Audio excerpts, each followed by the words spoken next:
учитель-логопед МБДУ номер 14 города Беслана. Дарасова Изета Гагузовна. Баллада Роберта Стивенсона.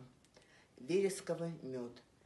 Из вереска напиток забыт давным-давно, а был он слаще меда, пьянее, чем вино. В котлах его варили и пили всей семьей малютки-медовары в пещерах под землей. Пришел король шотландский, безжалостный к врагам, погнал он бедных пиктов к скалистым берегам. На вересковом поле, на поле боевом, лежал живой на мертвом и мертвый на живом. Лето в стране настало, вереск опять цветет, но некому готовить вересковый мед. В своих могилках тесных, в горах родной земли, малютки-медовары приют себе нашли.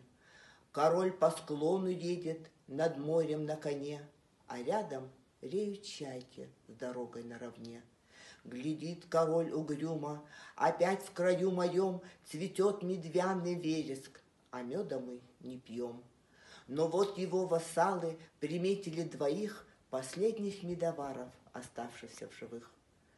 Вышли они из-под камня, щурясь на белый свет, старый горбатый карлик и мальчик 15 лет. К берегу моря крутому их привели на допрос, но не один.